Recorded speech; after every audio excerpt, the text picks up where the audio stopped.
ধূমপান স্বাস্থ্যের পক্ষে ক্ষতিকারক, এটা ক্যান্সার এবং মৃত্যুর কারণ। আপনারা শুনছেন গুরু কৃষ্ণাদীপ চ্যানেলের শ্রীকৃষ্ণর বাণী। মনোযোগ করে শুনবেন।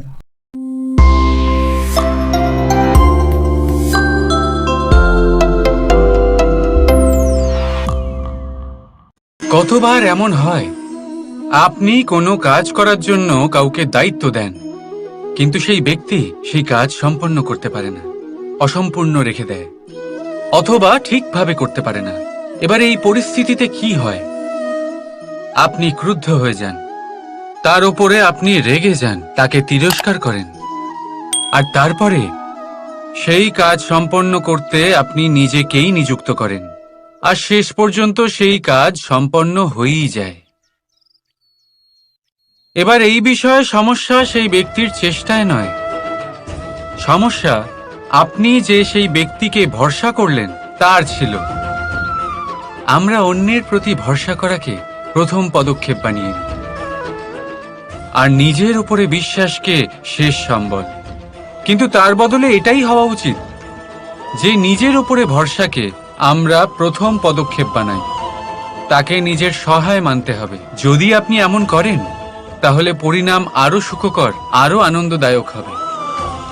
তাই মনে রাখবেন, এই সংসারে আপনার সব থেকে বড় ভরসা আর কেউ নেই। এই সংসারে আপনার সব থেকে বড় রক্ষাকর্তা আর কেউ নেই, বরং আপনি নিজেই। রাধা রাধা।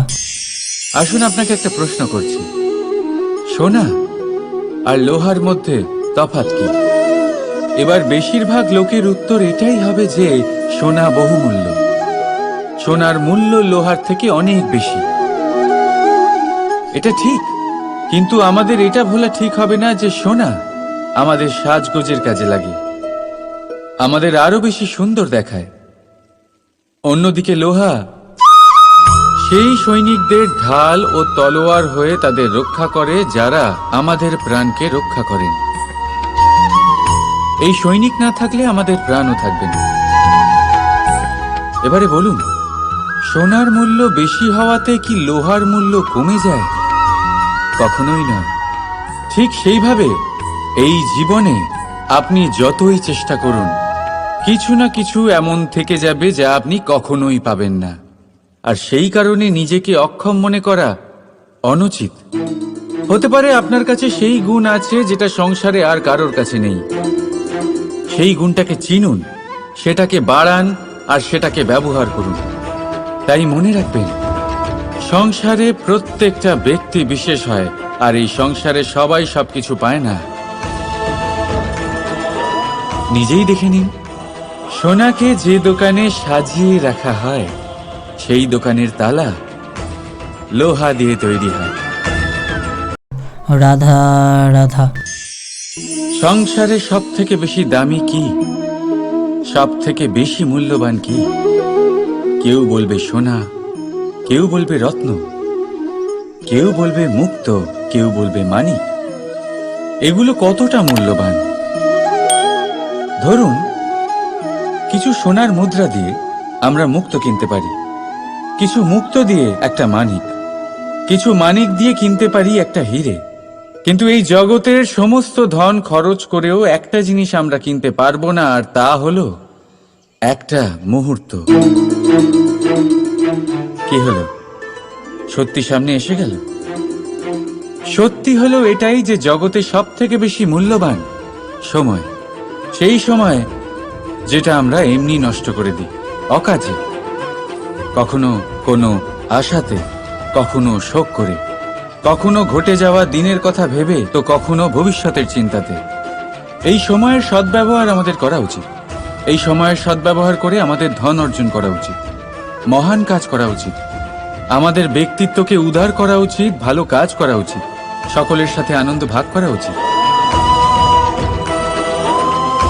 যদি আমরা এই সংসার থেকে চলেও যাই, তাহলেও সময় আমাদের যেতে দেবে না,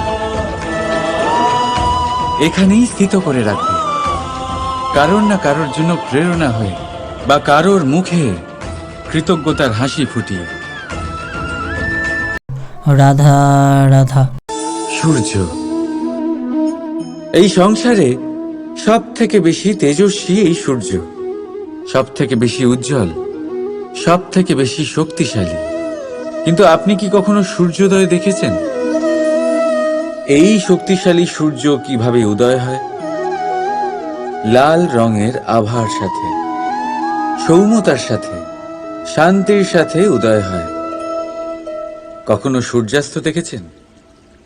সেই লাল রঙের আভা, সেই সৌম্যতা, সেই একই শান্তি। আর এটাই একজন মহান ব্যক্তিত্বের গুণ।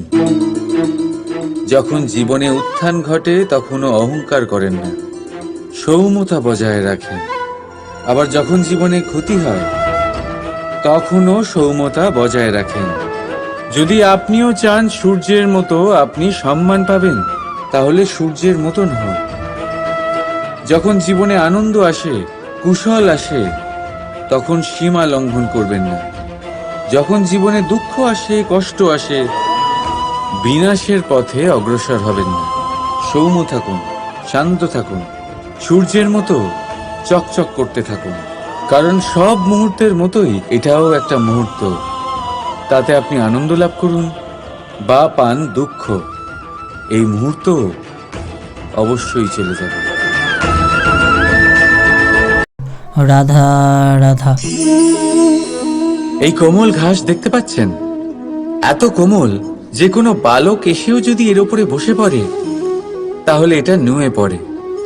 একটা ছোট ইঁদুর কোথাও থেকে চলে এসে তার দাঁত দিয়ে এটা কেটে দিতে পারে।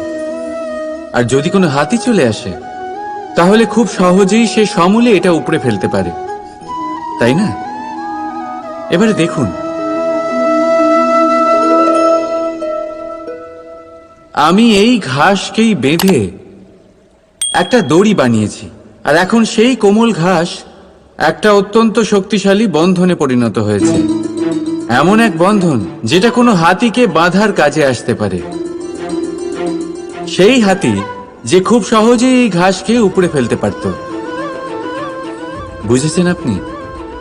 এই দড়ির মতো যদি আপনারা একসাথে থাকেন, একে অপরকে সাহায্য করেন, পাশে থাকেন, তাহলে যত বড়ই সমস্যা হোক না কেন সেটার সমাধান বড়ই সহজে আপনারা বের করে ফেলতে পারবেন। রাধা রাধা। আসুন আজকে আমরা কথা বলি ভাষার বিষয়ে। এই ভাষা কত অদ্ভুত এক শক্তি। কিন্তু কখনো কখনো আমরা এই তর্কে লিপ্ত হয়ে যাই যে কোন ভাষা সর্বশ্রেষ্ঠ। কখনো কখনো এই সমস্যায় আটকে পড়ি, যখন সামনের জনের ভাষা ভিন্ন আর আমাদের ভিন্ন, না আমরা তার কথা বুঝতে পারি না সে আমাদের। আচ্ছা ঠিক আছে, কিন্তু কেউ আমাকে এটার মানে স্পষ্ট করে বোঝান। সূর্যমুখী, সূর্যের কিরণের কোন ভাষা সে বুঝতে পারে যে সূর্য ওঠার সাথে সাথে সেও ফুটে ওঠে? চকর, চকরের কাছে এমন কোন ইন্দ্রিয় আছে যে সে চাঁদের শীতলতা অনুভব করতে পারে? গরু এমন কোন সঙ্গীত শিখেছে যে আমার বাঁশির সুর শুনে তারা নিজেই চলে আসে? এই সব, এই পুরো সংসার, এই ব্রহ্মাণ্ড শুধুমাত্র একটা ভাষা বোঝে, প্রেমের ভাষা। না কোনো শব্দ, না কোনো বাণী, শুধু অনুভূতি। এই প্রেমের ভাষা সংসারের সব থেকে বড় ভাষা, যেটা আপনি নিজেও বুঝতে পারেন, আবার অন্যদেরকেও বোঝাতে পারেন। রাধা রাধা। সাগর আর নদী, এই দুই হলো জলাধার। কিন্তু দুজনের মধ্যে তফাৎ দেখুন কতটা। যখন বৃষ্টি পড়ে তখন নদীর স্তর বেড়ে যায়, এত বেশি বেড়ে যায় যে কখনো কখনো পাড় ভেঙে বয়ে যায়, সব ধ্বংস করে দেয়।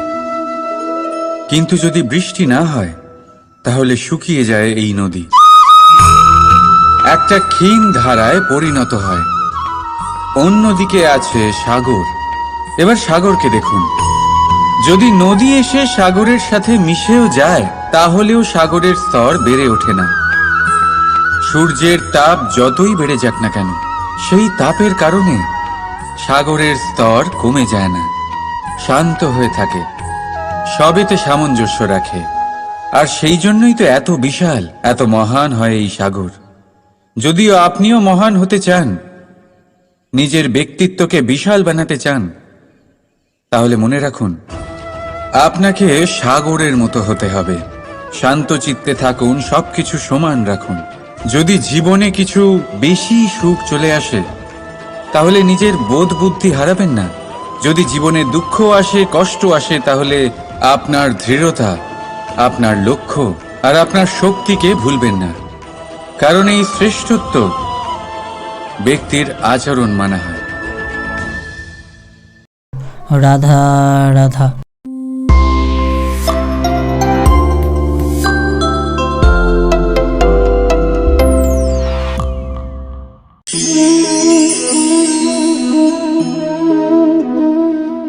কাঁকড় এতই ছোট যে আঙুলের মাঝে ধরা যায়, কিন্তু ভাবুন যে এই কাঁকড় যদি আপনার চোখে চলে যায়, তাহলে কত বড় সমস্যা হয়ে দাঁড়াবে।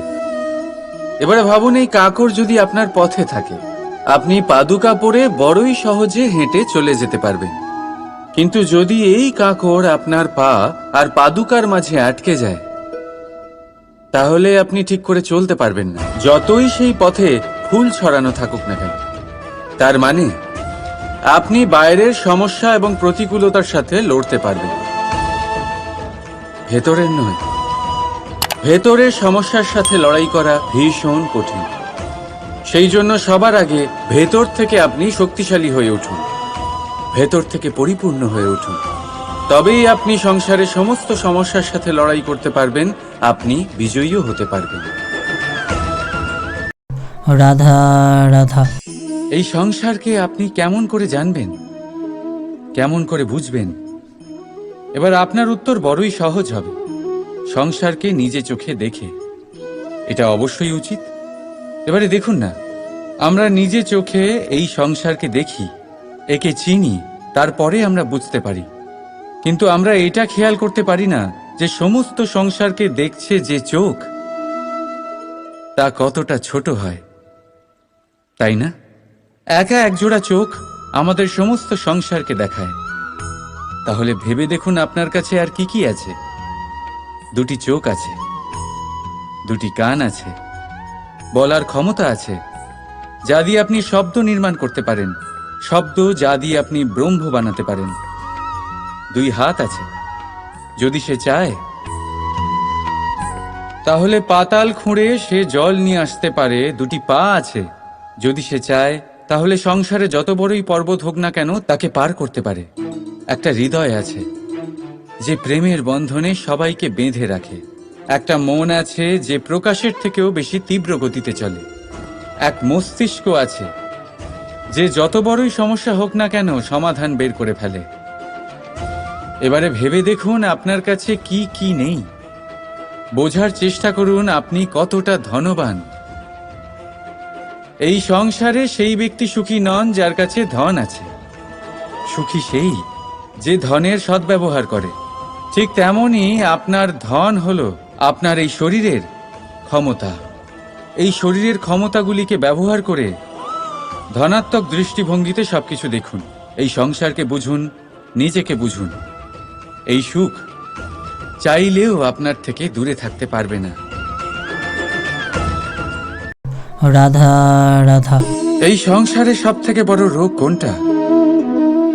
কেউ বলবে খিদে, কেউ বলবে বার্ধক্য, কেউ বলবে জ্বর আদি ইত্যাদি। আমরা সবসময় চেষ্টা করি যে আমরা এই সব রোগ থেকে দূরে থাকি। সময় মতো আমরা চিকিৎসকের সাথে দেখা করি। অনেক চেষ্টা করি যাতে এই রোগ আমাদের আশেপাশেও না ঘোরাফেরা করতে পারে। কিন্তু জগতের সব থেকে বড় রোগ সবসময় আমাদের সাথেই থাকে, আর এই রোগের নাম হলো ভয়। যে কোনো কিছুর ভয়। লোকে কি ভাববে এর ভয়। যদি আমি এটা করি তাহলে কি হবে এর ভয়। যদি আমি এটা না করি তাহলে কি হবে এর ভয় আদি ইত্যাদি। দেখতে গেলে প্রত্যেক মানুষের মনে একটা ভয় আছে, যা তাকে কষ্ট দেয়। এবার এই ভয় কি করে? আপনার শক্তিকে, আপনার আত্মবিশ্বাসকে, আপনার ব্যক্তিত্বকে শেষ করে দেয়। তাই মনে রাখবেন, যদি আপনি আপনার ভাগ্য নিজে বানাতে চান, তাহলে সবার আগে ভয়মুক্ত হয়ে যান। আপনি নিজেই দেখুন কি অদ্ভুত ব্যাপার এটা, যা এখনো ঘটেনি সেটা ভেবে এত ভয় পাই যে বর্তমানে নিজেদের কষ্ট দিই। সেই জন্য যা এখনো ঘটেনি তা নিয়ে দুশ্চিন্তা করবেন না। হ্যাঁ, যেটা হয়ে গেছে সেটার সমীক্ষা অবশ্যই করুন, তা থেকে শিখুন, অবশ্যই জীবনে অগ্রসর হন। আর এখনকার জন্য নির্ভয় হয়ে আমার সাথে ভালোবেসে বলুন, রাধা রাধা। জীবনে আমরা সবাই, এই সংসারে প্রত্যেকেই শুধুমাত্র ওপরে উঠতে চায়। এমন কেউ নেই যে নিচে পড়তে চায়। কিন্তু আপনাকে যদি সত্যের সাথে পরিচয় করাই, তাহলে নিচে পড়া অত্যন্ত আবশ্যক। যখন আপনি নিচে পড়েন, তখন সর্বপ্রথম আপনার মনে পড়ে ওপরে যখন ছিলেন সেই স্থান, সেই সময় এবং তার গুরুত্ব কি ছিল। তার থেকেও বড় শিক্ষা, আপনার যখন পতন ঘটে তখন আপনি বুঝতে পারেন আপনার আপন কে আর আপনার পর কে। কে আপনার শুভাকাঙ্ক্ষী আর তারা কে যারা আপনাকে ঈর্ষা করেন, আপনাকে ঘৃণা করেন। দেখুন, যখন আপনার পতন ঘটে সেই সময় যিনি হাত বাড়াবেন আপনাকে সাহায্য করার জন্য, উনিই আপনার আপনজন। আর যখন আপনার পতন ঘটে তখন শান্ত হয়ে দেখবেন, যে আপনাকে দেখে হাসছে সেই আপনার পর। আর এই আপনজন আর পরের জ্ঞান তখনই হবে যখন আপনার পতন ঘটবে, তখন নয় যখন আপনি উন্নতি করছেন। সেই কারণে পতনকে কখনো ভয় পাবেন না। এটা আপনাকে জীবনের খুব বড় এক শিক্ষা দিয়ে যায়। রাধা রাধা। ব্যক্তি কখন সফল হয়, কখন অসফল, কখন ক্ষতি হয়, কখন লাভ, কখন জয় হয়, কখন পরাজয়, এসব কিসের উপরে নির্ভরশীল? বেশিরভাগ লোকেই বলবেন পরিস্থিতির ওপর। আর সেটা ঠিকও। যদি বাইরে বর্ষার পরিবেশ থাকে, তবে সেখানে বস্ত্র কিভাবে শুকোতে পারে? যদি ঝড়ের পরিবেশ থাকে, তাহলে নৌকা কিভাবে পার করানো যেতে পারে? কিন্তু যদি আমি আপনাকে আসল সত্যি বলি, তাহলে অসফলতার কারণ পরিস্থিতি নয়, সেই পরিস্থিতিকে স্বীকার করে নেওয়া। প্রত্যেকের জীবনে এরকম সময়ে অবশ্যই আসে যখন আমরা চাইলেও পরিস্থিতিকে পাল্টাতে পারি না। পরিস্থিতিকে পাল্টানো অসম্ভব হয়ে ওঠে। এরকম সময়ে একটাই উপায় আছে, পরিস্থিতিকে নয়, মনস্থিতিকে বদলান।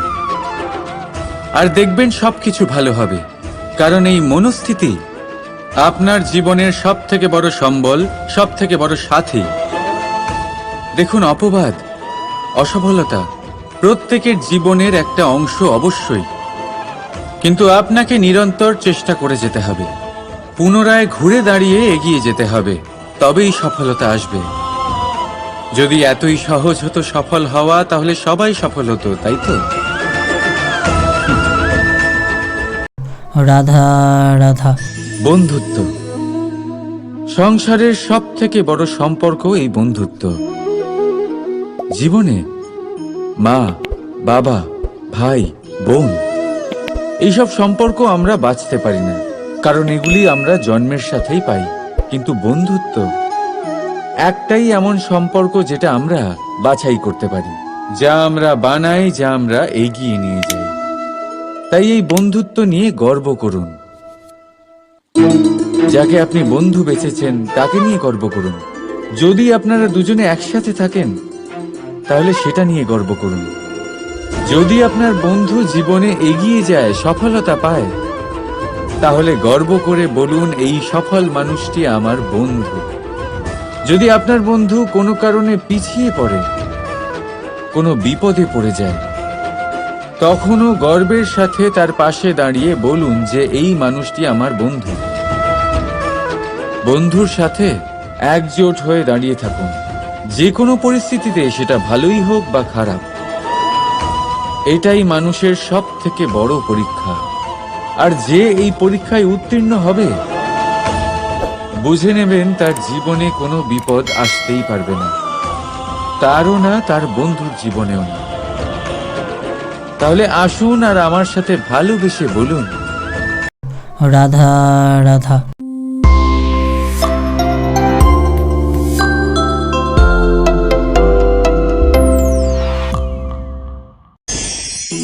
আমরা সকলে পরিশ্রম করি আর তার ফলও আমরা ভোগ করি। কিন্তু অনেক সময় এরকম হয় যে পরিশ্রম আমরা করি কিন্তু বাহবা অন্য কেউ পেয়ে যায় বা অন্য কেউ নিয়ে যায়। এবার এই সময় আমরা নিরাশ হয়ে পড়ি, হতাশ হয়ে পড়ি, তারপর কাজে আমাদের একটুও মন বসে না। আমরা আমাদের পূর্ণ যোগদান করা বন্ধই করে দিই। চিন্তা করতে থাকি যে পুনরায় যদি এরকম পরিশ্রম করি আর পুনরায় সেই পরিশ্রমের বাহবা অন্য কেউ নিয়ে যায়, তাহলে সেই পরিশ্রম করেই বা কি লাভ? আর তার পরিণাম এই সংসার আপনাকে নিকৃষ্ট মনে করতে শুরু করে। এবার আপনি জিজ্ঞেস করবেন এরকম সময় কি করা উচিত। আপনাকে একটা কথা বলে রাখি যে যদি আপনি এই নিয়ে চিন্তাই না করেন যে আপনার পরিশ্রমের বাহবা অন্য কেউ পেয়ে যাবে, তাহলে আপনি এই সংসারে মহান থেকে মহানতর কাজ করতে পারবেন, প্রত্যেকবার নিজের থেকে ওপরে যেতে পারবেন। আর এই সিঁড়ি অনেক লম্বা। তাই মনে রাখবেন, যখন কোনো বাগানে ফুল ফোটে তাহলে লোকে মালিকে বাহবা দেয়, কিন্তু যখন সুগন্ধ বেরোয় তখন লোকে মালিকে নয়, সেই ফুলকে মনে রাখে। সেই জন্য নির্বিকার হয়ে চেষ্টা করতে থাকুন, পরিশ্রম করতে থাকুন, আপনি বাহবা অবশ্যই পাবেন। যদিও বা আপনাকে বাহবা দিতে লোকে ভুলে যায়, এই প্রকৃতি কখনো ভুলবে না। রাধা রাধা। দেখতে গেলে এই সংসার বড়ই সুন্দর, কিন্তু আসল সত্যি এটাই যে সংসারে সবকিছু নশ্বর। যেটা কাল ছিল তা আজ নেই, যা আজ আছে তা কাল ছিল না, আর যা আজ আছে তা কালও থাকবে না। প্রত্যেক মানুষকেই যথাসময়ে কালের কাছে মাথা নত করতে হয়। এই রূপের বিনাশ করে বার্ধক্য, প্রাণের বিনাশ করে মৃত্যু, আলস্য, ঈর্ষা ধর্মের বিনাশ করে, আর ক্রোধ বিনাশ করে সম্পর্কের। কিন্তু এরকম একটা অনুভূতি আছে যা একাই সমস্ত গুণ বিনাশ করতে সক্ষম হয়, আর সেটা হলো অহংকার। তাই জ্ঞানকে নিজের কাছে আসতে দিন, কিন্তু অহংকারকে কখনোই নয়। কারণ যদি এই অহংকার আপনার কাছে চলে আসে, তাহলে জীবনে যা কিছু আপনি অর্জন করেছেন, তা সে গুণ হোক বা হোক ধন, সে বন্ধু হোক বা হোক আনন্দ, সবকিছু শেষ হয়ে যাবে। রাধা রাধা। ভেবে দেখতে গেলে দুধকে জলের থেকে বেশি ভালো মনে করা হয়, আর সেই জন্য দুধের মূল্য জলের থেকে অনেক বেশি হয়। এবার যদি এই দুধ দিয়েই দই বানানো হয়, তাহলে এর আয়ু আরো কিছুদিন বেড়ে যায় এবং এর মূল্য আরো কয়েক মুদ্রা বেশি। এবার যদি এই দই থেকে মাখন বানানো হয়, তাহলে তার আয়ু আরো কয়েক সপ্তাহ বেড়ে যায় আর তার মূল্য আরো কিছু মুদ্রা বেশি। এবার এই মাখন থেকে যদি ঘি তৈরি করেন, তবে এর আয়ু অনেক বছর বৃদ্ধি পায় এবং এর মূল্য মাখনের থেকে আরো কয়েক মুদ্রা বেশি। এবার এই সব কিছুর মূলে দুধই আছে, কিন্তু এদের সকলের আয়ুতে, এদের মূল্যে এত তফাৎ কেন? তার কারণ এই যে দুধকে দই হওয়ার জন্য অনেক কষ্ট সহ্য করতে হয়, দইকে মাখন হওয়ার জন্য লাঠির আঘাত সহ্য করতে হয়, আর মাখনকে ঘি হওয়ার জন্য বহু ঘন্টা ধরে আগুনের তাপ সহ্য করতে হয়। তারপর গিয়েই মাখন ঘি হয়, তারপরেই এর আয়ু বাড়ে এবং মূল্য বৃদ্ধি পায়। এবার আমরা মানুষেরাও সবাই সমান, দুধের মতো। কিন্তু মহান সেই হয় যে কঠিন পরিস্থিতির মুখোমুখি হয়, যে বিপদের মোকাবিলা করে। যে এই প্রতিযোগিতাগুলোয় সফল হয়। এই সব করলে তবেই জীবনে অগ্রসর হতে পারবে, তবেই জীবনে আপনার যশের আয়ু বৃদ্ধি পাবে, আর তখনই এই সংসার আপনাকে মহান মনে করবে। রাধা রাধা। এই পাথর দেখতে পাচ্ছেন আপনি? কত গোল, কতটা চকচকে। বাচ্চাদের অনেক সময় এটা নিয়ে খেলতে ভালো লাগে, আর কেনই বা লাগবে না? কতটা সুন্দর আর মসৃণ এটা। কিন্তু আপনি কি কখনো ভেবে দেখেছেন এই পাথর আগে কি ছিল? কোনো বিশাল আকার পর্বত, কোনো বিশাল আকার পাথরের একটা বড় ভেঙে যাওয়া অংশ বিশেষ, যেটা কোনোভাবে নদীতে পড়ে নদীর ধারার সাথে বইতে থাকলো। মাটির সাথে ঘর্ষণ হলো, বালির কণার সাথে ঘর্ষণ হতে থাকলো, আর তারপর ধীরে ধীরে এই আকার পেল। এবার আমরাও এই পাথরের মতোই। তাই মনে রাখবেন, আপনার ব্যক্তিত্ব, আপনার এই স্বরূপ ঈশ্বরের দেওয়া কখনোই নয়। হ্যাঁ, প্রকৃতি অবশ্যই আপনাকে জন্ম দিয়েছেন, কিন্তু আপনি নিজে নিজের ব্যক্তিত্বের রচয়িতা। আর আপনি তা রচনা করেন কঠিন পরিস্থিতির মুখোমুখি হয়ে, সংকটের ধারা পার করে। তাই আপনিও এই পাথরের মতো নিরন্তর চেষ্টা করতে থাকুন। নিজের অস্তিত্ব বজায় রাখুন, এই অস্তিত্বকে মহান করতে থাকুন, আর আমার সাথে ভালোবেসে বলুন রাধা রাধা। বর্ষাকালে যখন ভয়ানক বৃষ্টি হয়, তীব্র গতিতে যখন হাওয়া চলে, তখন আপনি নিশ্চয়ই দেখেছেন যে পাখিরা, যাদের বাসা মাঝে মাঝে ভেঙে পড়ে, নষ্ট হয়ে যায়। কিন্তু আপনি কি কখনো সেই পাখিদের বিলাপ করতে দেখেছেন? কখনো নয়। যখনই সেই বৃষ্টি থেমে যায়, তারা আবার একটু একটু করে খড়কুটো জোগাড় করে তাদের বাসা বানিয়ে ফেলে। নিজের সংসার সেই রকমই বানিয়ে দেয় যেমন আগে ছিল। এমন কেন?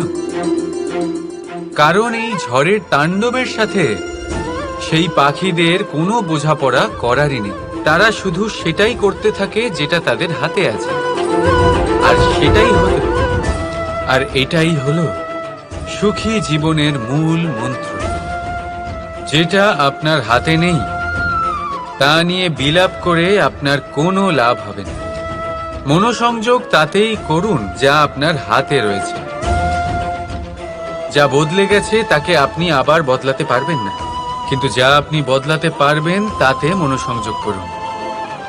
এই জীবনে একটু ধনাত্মক হয়ে উঠুন, দেখবেন সব শুভ হবে। রাধা রাধা। এখানে শ্রীকৃষ্ণ বাণীটি সমাপ্ত হলো। ভালো লাগলে গুরুকৃষ্ণা দীপ চ্যানেলটিকে লাইক, কমেন্ট, শেয়ার করবেন। জয় শ্রীকৃষ্ণ। রাধে রাধে।